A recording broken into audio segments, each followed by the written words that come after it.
우리 대한민국은 1956년에 5월 8일을 어머니 날로 지정하고 1973년에 어버이날로 확대하여 제정하여 오늘에 이르게 됐습니다.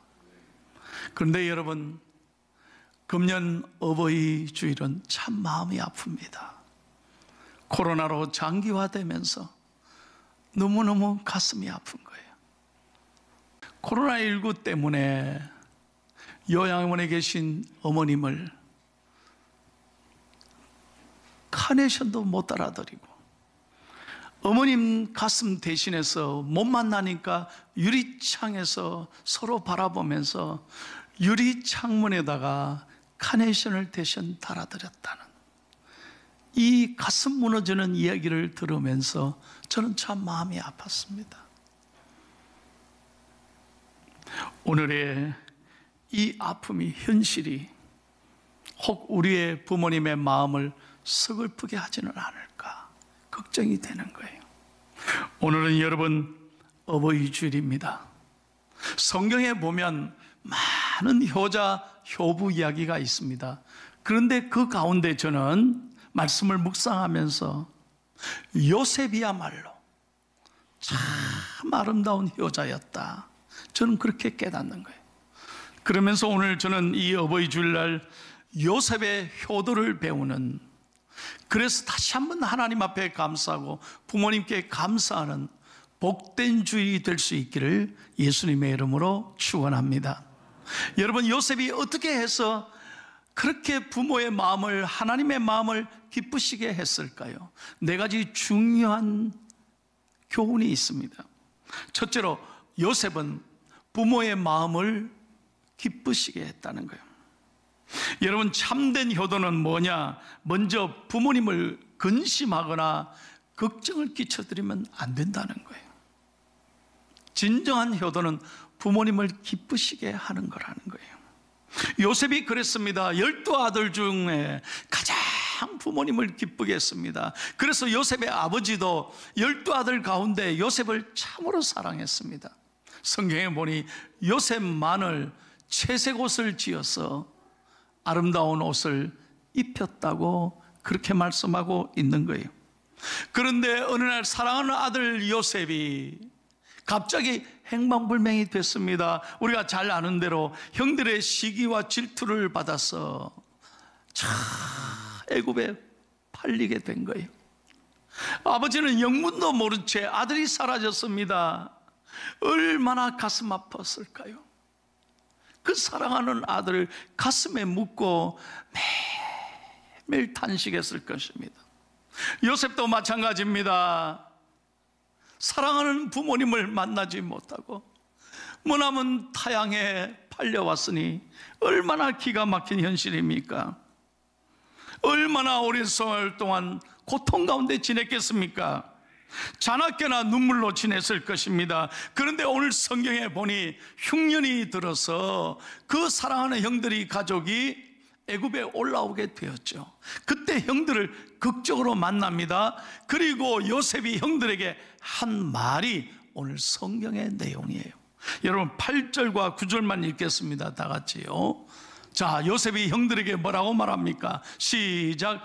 그런즉 나를 이리로 보내니는 당신들이 아니요 하나님이시라. 하나님이 나를 바로에게 아버지로 삼으시고 그 온 집의 주로 삼으시며 애굽 온 땅의 통치자로 삼으셨나이다. 9절. 당신들은 속히 아버지께로 올라가서 아뢰기를, 아버지의 아들 요셉의 말에 하나님이 나를 애굽 전국의 주로 세우셨으니 지체 말고 내게로 내려오사.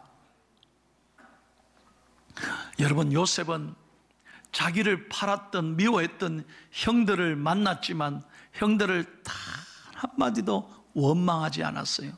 불평하지 않았어요. 요셉은 자나깨나 부모님 생각했어요. 그래서 부모님 걱정하실까봐 형들이요 속히 내려가서 아버지께 말해주세요. 이 아들 요셉이 애굽의 국무총리가 됐습니다. 하나님의 은혜입니다. 우리 아버지 이제 더 이상 걱정하지 않도록 속히 말씀해 주세요. 여러분, 이게 효도라는 거예요. 여러분, 부모님의 마음을 걱정시키지 마십시오. 늘 기쁘게 하셔야 돼요. 여러분, 제가 어렸을 때 제 모교에서 신앙생활 할 때 어느 날 강사 목사님이 부흥에 오셔서 이런 말씀했던 게 평생 기억에 남습니다. 서울에 여러분 청와대 근방에 보면 효자동이라 있다는 거예요. 제가 그때 뭐 효자동이 있는지 어떻게 알았어요? 그런데 왜 그 동네 이름이 효자동이라고 했느냐, 그 유래를 설명하셨어요. 어느 집에 할아버지가 실수로 그만 이불 밑에 자기 손자를 깔아버렸어요. 그래서 질식을 당한 이 손자가 할아버지의 실수로 그만 죽게 됐어요. 숨을 안 쉬는 거예요. 이것을 안 며느리가요, 할아버지, 그러니까 시아버지 걱정하실까봐, 염려하실까봐 말도 안 하고 죽은 어린 아들을 이불로 똘똘 싼 다음에 업고 남편으로 뛰어갔다는 거예요. 그래서 자초지종 남편에게 설명을 했더니 남편이 대뜸 화를 내면서 이 불효한 자식아, 우리 아버지를, 할아버지를 걱정하게 만들어 하면서 죽은 아들을 뺨을때기로 때려버렸대. 이 불효 자식아. 그랬더니 죽은 아들이 살았다는 거예요. 그래서 그 동네를 효자동이라 그런대요. 저는 어릴 때 그 설교를 듣고 평생 가슴에 새겼어요. 어쨌든 효도가 뭐냐? 부모를 걱정을 안 시키는 거다 이 말이에요. 기쁘시게 하는 거다 이 말이에요. 잠언 23장 25절을 다 같이 읽겠습니다. 시작. 내 부모를 즐겁게 하며 너를 낳은 어미를 기쁘게 하라요. 요즘은요, 그저 젊은 사람들이 좀 배웠다고 우리 엄마는 아빠는 무식해요. 가진 게 없어요. 그래서 마음속으로요, 아빠 엄마를 무시하는 자녀들이 얼마나 많은지. 우리 아빠 엄마는 잘 살지 못해서, 물려준 게 없어서 내 마음속으로 아빠 엄마에게 함부로 말할 때가 얼마나 많은지. 저는 오늘 기도하면서 여러분에게 간절히 주님의 이름으로 부탁을 드립니다. 여러분의 부모를 진심으로 사랑하고 기쁘시게 하는 자녀들이 되기를 축복합니다. 두 번째는요, 요셉은 범죄하지 않는 믿음, 큰 믿음으로 부모님을 기쁘시게 했다는 거예요. 여러분, 요셉은요, 어릴 때 부모님으로부터 믿음을 배웠어요. 자나깨나 어릴 때부터 부모님으로부터 여호와 신앙을 배웠어요. 그 하나님을 믿었기에, 부모님으로도 배운 그 하나님을 붙잡았기에, 형들이 아무리 미워해도, 팔려갈 때에도, 남의 집 종살이를 할 때도, 억울하게 오해를 받아서 감옥에 갇힐 때도 하나님을 원망하지 않았다는 거예요. 믿음을 잘 지켰다는 거예요. 여러분, 이걸 잘 들으셔야 돼요. 진정한 효도가 뭐냐? 여러분, 부모님의 신앙, 여러분에게 믿음을 전수해 주신 그 신앙을 여러분들의 개성에서 다 은혜로운 자녀들이 되기를 예수님의 이름으로 축원합니다. 제가 목사로서 장례를 얼마나 많이 집례하는지 몰라요. 제일 가슴 아플 때가 언제냐? 여러분 부모님들은 신앙생활 잘 하시고 정말로 모든 사람들이 존경하는 분이었는데, 그 자식 때에 이르러서 그 신앙을 다 잃어버릴 때, 그때가 너무 제가 가슴이 아프더라고요. 여러분 생각해 보세요. 여러분의 부모님은 지금도, 먼저 가신 부모님들은 하늘나라 천국에서 여러분을 보시고 기도하고 계실 때, 훗날 여러분 천국에서 부모님을 뵐 때 여러분 칭찬받아야 되잖아요. 고맙다, 내 아들아 딸아 너희들이 신앙생활 잘해줘서 고맙다, 이런 얘기를 들어야 되지 않겠어요? 요셉처럼 그렇게 살아야 되지 않겠어요? 세 번째, 요셉은 순종으로 부모님을 기쁘시게 했다는 거예요. 요셉의 효도는 기가 막힙니다. 부모님의 말씀에 절대 순종했다는 거예요. 토달지 않았습니다. 여러분, 창세기 37장 13절을 다 같이 읽겠습니다. 아버지가 이렇게 부탁하는 거예요. 시작. 이스라엘이 요셉에게 이르되 내 형들이 세겜에서 양을 치지 않느냐, 너를 그들에게 보내니라. 요셉이 아버지에게 대답하되 내가 그리하겠나이다. 여러분 보세요, 세겜이 코앞입니까? 여러분, 이 세겜까지가 얼마나 먼 길이 뭔지 몰라요. 그 당시 무슨 길이 좋습니까? 무슨 교통수단이 있습니까? 하루 종일 걸어가야 세겜에 가는 거예요. 그 먼 길을 갔다 오라고 했을 때 두 말도 안 하는 거예요. 토를 달지 않아요. 불평하지 않아요. 우리는 어떻게 합니까? 요새 아이들 심부름 시켜봐요. 왜 아버지 나한테 무슨 부탁해봐요. 좀 들어줍니까? 아버지 나 바빠요. 다 그러잖아요. 근데 성경에 보세요, 요셉은 두 말 않고 순종했다는 거예요. 뿐만 아닙니다. 창세기 47장에 보면 아버지 야곱이 죽기 직전에 아들 요셉에게 부탁하지 않습니까? 너는 나를 애굽에서 메어다가 조상의 묘지에 장사하라. 이 마지막 부탁에 요셉이 순종한다니까요. 며칠 동안, 70일 동안 장사를 지내는 거예요. 무려 70일 동안 장사를 지내며 애곡합니다. 그리고 몸을 썩지 않게 하기 위해서 향재료를 넣는 데만 40일 걸렸다고 성경에는 기록하고 있어요. 그만큼 요셉이 사랑하는 아들이었습니다. 아버지의 말씀에 끝까지 순종했다는 거예요.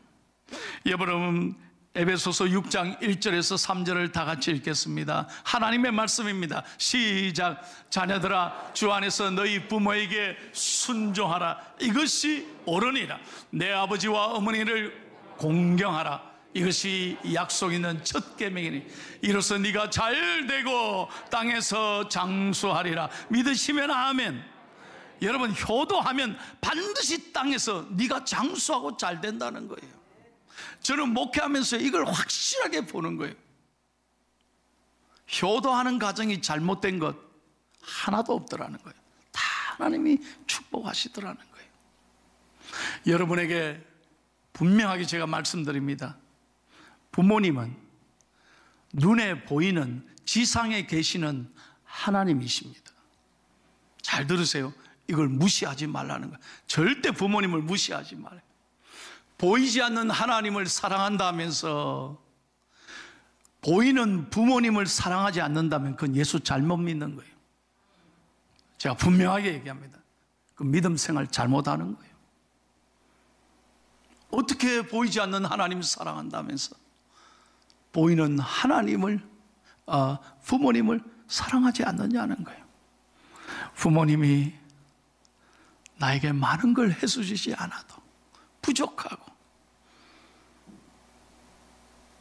가진 것이 많이 없다 할지라도 여러분, 부모님이 계시지 않았다면 우리가 어떻게 이 땅에 존재할 수 있겠느냐는 거예요.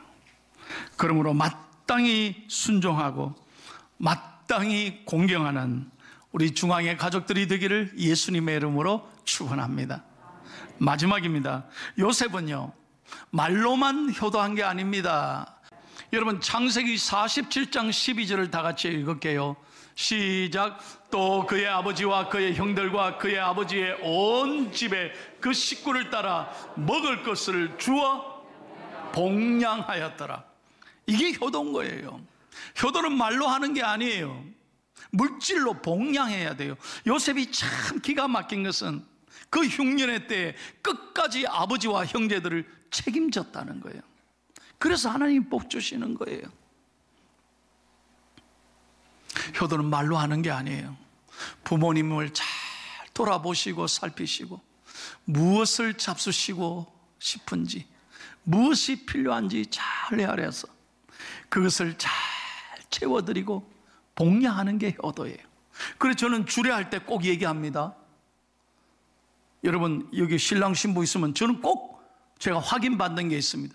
지금부터 양가 부모님에게 문자만 보내지 말고 물자를 보내라.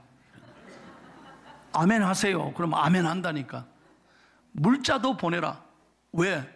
너희들 사는 게 너희들이 잘해서가 아니라 부모님의 은혜다 이 말이에요.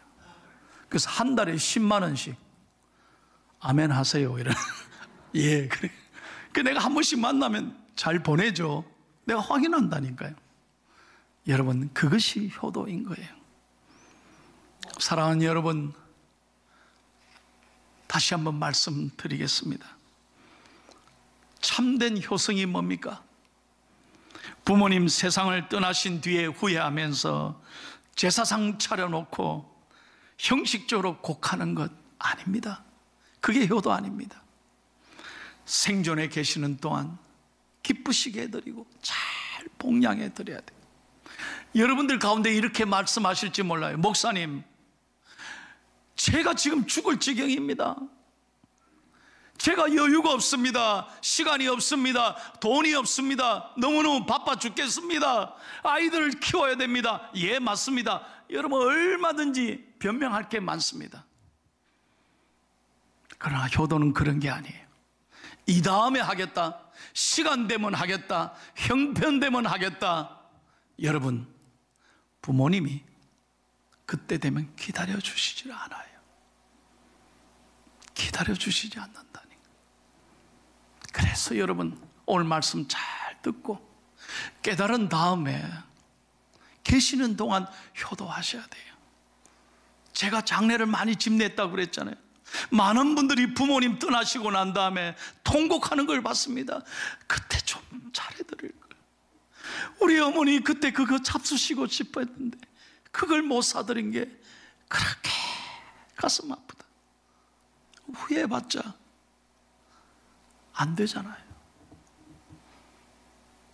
저는 1년의 설교 중에 오늘이 제일 설교하기 힘든 날이에요. 제가 과연 목사이지만 효자인가 돌아볼 때 너무 부족한 거예요. 아버지 일찍 떠나시고 어머니 저를 행상하면서 키웠습니다. 어머니가 저를 반대했지만 참 저는 사랑받는 아들이었어요. 그러다가 저는 미국으로 17년간 떠나 있어서 효도를 못했어요. 한국에 돌아와서 어머니 모셨지만 지금은 또 얼마 전에 서울의 형님 집에 가셔서 목사인 제가 너무 바빠서 잘 돌아보지를 못해. 어제도 전화 드리니까 아이고 우리 손 목사님 너무 바쁘지요. 어머니 죄송합니다. 근데 보고 싶다. 얼마나 가슴이 아픈지. 저희 어머니 88세인데 너무너무 제가 송구하고 교인들에게 효도하자고 말씀드리기가 송구한 날이에요. 그러면서 제 자신에게 오늘 설교하는 거예요. 유명한 수필가요 목회자인 윤춘병 목사님이 지은 노래 가운데 우리가 잘 아는 이런 노래가 있습니다.